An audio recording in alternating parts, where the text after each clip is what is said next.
The first ever display tablet I used was made by my Ride and Die brand, the one I recommend to everyone.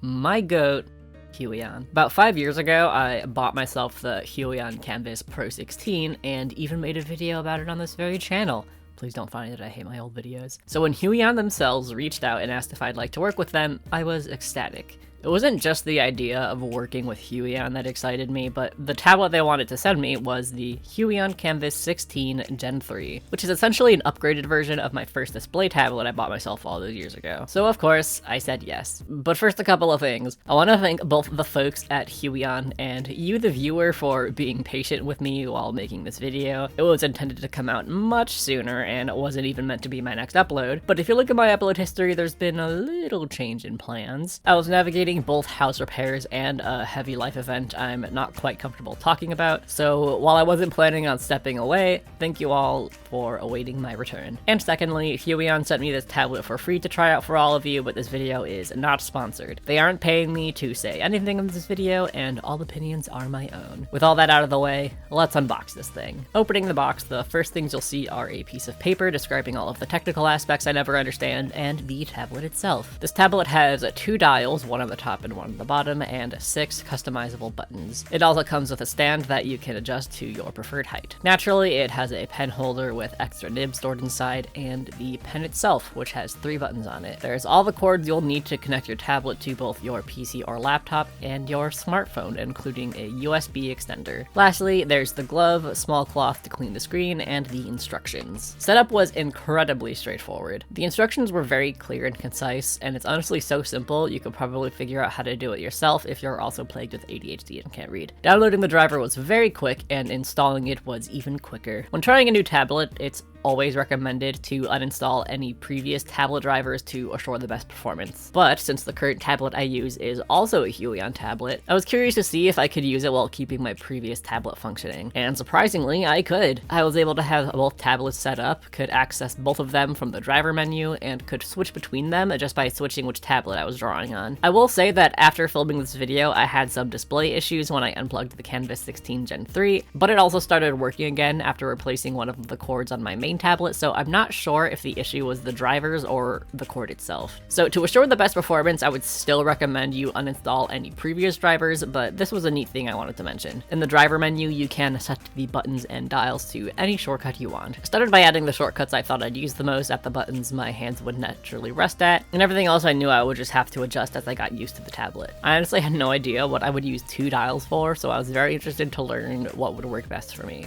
This tablet is one of many out there that's advertised as having a paper-like screen. These screens are supposed to have an anti-glare finish and a texture that's supposed to mimic paper as much as a digital product can, and I personally always really struggle telling the difference between these. That's definitely a personal issue, but when I make reviews like this, it means I'm not typically very helpful when talking about the screen, but I will say this is the first tablet I used where I actually felt a difference. I could finally feel a texture in a way that made drawing feel much more pleasant, but it didn't ever feel like it was too much. Drawing on it for the first time, I had to get used to both the button placements and screen size, which is always expected when using a tablet for the first time, but already I strongly prefer the Gen 3 version over the original version of this tablet. The original also had 6 shortcut buttons, but instead of 2 dials, I had 1 touchpad. With the dials, you can change the functionality by pressing the button in the middle, and each dial can have up to 3 different functions. On the original, there was only 1 touchpad, which you could change the functions by pressing this button at the bottom, but the problem is that the touchpad was very sensitive, and I felt like it wasn't placed in a very convenient spot. So I was constantly accidentally brushing my hand against it and zooming in and out or changing my brush size when I didn't mean to. With a Gen 3, you get rid of that issue while having twice the functionality. Overall, my first impressions were very positive. Right off the bat, it seemed like such an incredible upgrade to an already impressive tablet, so I couldn't wait to spend more time with it to see how it lasted over time. With every tablet I get, I always want to test how it works for comic/graphic novel work, since that's my biggest passion. And if you're a fan of my comic and want to know where Chapter 3 is,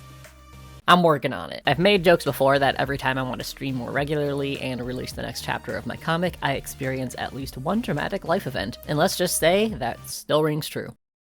but I'm working on it. From the moment I got this tablet, a concern I had was that I wouldn't have enough shortcut buttons. I rely very heavily on keyboard shortcuts and hotkeys on tablets like this. The tablet I currently use came with the Huion Key Dial Mini, which has a total of 18 buttons and one dial pad that's essentially the same as the ones on this tablet. Not only that, but I combine buttons to use even more shortcuts, and I still have to reach for my keyboard at times. Even though there's 2 dial pads, this tablet only has 6 buttons, which had me a little worried. From my understanding, the Key Dial Mini is compatible with any Huion tablet, but for the sake of this video, I wanted to avoid using it so I can see what this tablet can do on its own. And this tablet had a little trick up its sleeve. I glossed over the fact that the pen has 3 buttons on it. Most have 2, which is commonly used as the eraser and eyedropper tools, but the 3rd button pulls up a menu that has even more shortcuts available to you. This menu is also fully customizable, and you can choose to have it stay stationary on your screen or have it disappear after you choose your tool. I don't think I prefer this over the Key Dial Mini, but it's certainly a welcome addition that makes it a much more friendly tablet for people like me who use every keyboard shortcut available to them. And speaking of shortcuts, I found the dial setup that worked best for me was to use the bottom one to toggle between zooming in and out and changing my brush size, while the top one would be used exclusively to undo and redo. I don't animate super often, but if you do animate regularly, I think it could be super helpful to have one dial be exclusively or primarily used to move between frames. The more I use this tablet, the more I preferred the texture of this screen. The screen was much more effective with anti-glare than any other tablet I've used, and the texture really added to the experience of using it. Overall, I liked using the pen, but I also feel like the nibs wore down faster than usual. When I test tablets for videos like this, I use them in place of my main tablet when I do my regular work. So I wasn't using this one any more or less than usual, but I had to replace the nib while making this video, despite not having it for that long. Sometimes a tablet pen will also have an issue where it draws on the canvas despite it only hovering above the tablet. The most common reason for this is dust or other debris being caught in the pen, and can be fixed by either replacing the nib or taking out the nib, blow out any dust that might be inside of the pen, and put the nib back in. This is not the first tablet I've had this happen with, but it did happen more often with this one. It's possible that I got a dud pen or nibs, but it's really hard to say why this happened to me more often than usual, especially since it could be an underlying issue I'm not aware of. Overall though, I really like how the pen felt to use, especially combined with the textured screen. I had a very positive experience using this on my computer, but there's something that I was even more excited about. Whenever a tablet can connect with a smartphone, I always want to test out that feature as much as I can, especially if it's a display tablet. I'm just so amazed with how accessible digital art is nowadays. Before, if you wanted a display tablet, you'd need to have a computer and a few $1,000s, and you're gonna be happy about it. Now for a few $100s, you can have a display tablet that connects to the smartphone that you for sure have because it's 2025. While there's great paid mobile programs like Clip Studio Paint and Infinite Painter, there's also a number of great free programs like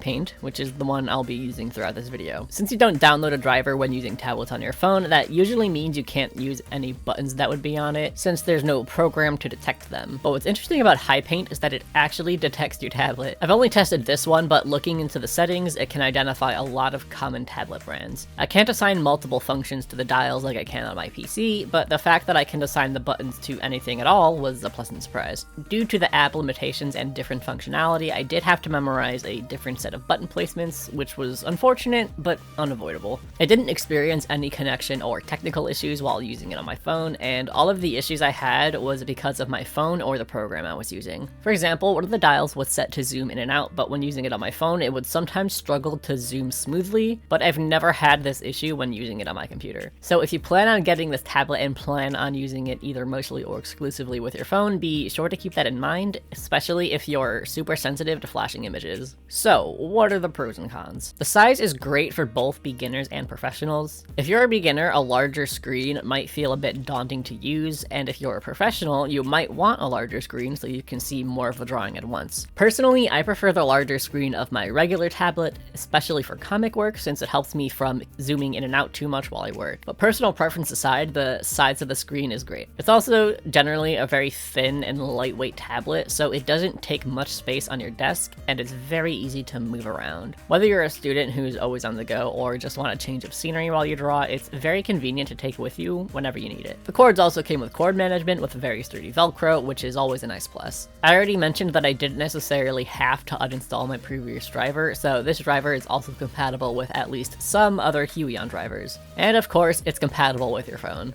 Something that's a pro for me but could be a con for others is the glove size. It's smaller than most gloves I've used that come with tablets, and since I have small hands, it fit, dare I say, like a glove. But if you have larger hands, I'd recommend buying or making your own glove or using one that you already have on hand. I didn't experience many cons, but there were some. I already mentioned both of the nib issues, and while the nibs wearing down can be frustrating, especially if you plan on using this tablet almost daily, the other issue I mentioned does have a quick fix to it. The power cord was also very short. It did come with a USB extender, and with how short it is, it's almost guaranteed that you'll be using it. If you're using it with your PC and plan on keeping the tablet very close to your PC or another outlet, it's not really an issue, but if you don't have an outlet right near your computer or just cannot sit near an outlet with this tablet, that is something to keep in mind. Overall, this tablet is incredible. I've used a few different Huion tablets at this point, and they never fail to impress me. I think whether you're looking for your first display tablet or need a new one for whatever reason, this is the perfect pick. And with how well it works with your phone, you can get away with working entirely just from that if you're a freelance artist. For the most part. So a funny thing that happened while filming this is that HiPaint actually crashed while I was filming the finished illustration and deleted all of my layers. I wanted to add some color overlays and something in the background, and with how this program works, the best way I could do that was to merge all of the layers and have a clipping layer on top of that. Typically, I'd merge all, copy, undo, and paste. So that way I can have all of the layers still accessible to me while having the merged image. But you can't really do that in this program due to the lack of a keyboard and just how the program works. So I wanted to duplicate all of the layers and then merge the copies. But apparently, that was just a bit too much for this program to handle. So in the middle of doing all of that, the program froze, and then the program closed itself. And when opening the program again, I guess it bugged out and deleted all of the layers. I tried restoring the archive, but that also caused the program to crash, so the high quality version of this drawing is sadly lost forever. For some reason, the automatically recorded time-lapse still has the very end of the drawing and nothing else. So I was at least able to save the last frame of that, so I have the final thing. So you'll have to forgive me for ending the drawing here. Huion has been very kind and patient with me as I experienced multiple unexpected delays while making this video, and I really didn't want to make them wait any longer. To be clear, this issue was entirely HiPaint's fault and my fault for overworking the program, and nothing to do with the tablet, so I can still absolutely recommend this tablet, even for phone use. Just maybe be a little bit more cautious with your programs. Wowie, another video. I know I've already mentioned it twice in this video, but thank you for being patient with me for how long this video took to get out. I was not expecting it to be this long since my last upload, but what do you know? Life had different plans. Things are starting to calm down a little bit, so I do plan on streaming regularly on Twitch again and making more videos. Fingers crossed that can actually happen. Man, I don't really have anything else to say, so just thank you for watching. Thank you to Huion for working with me, and I will see you in the next one. Bye.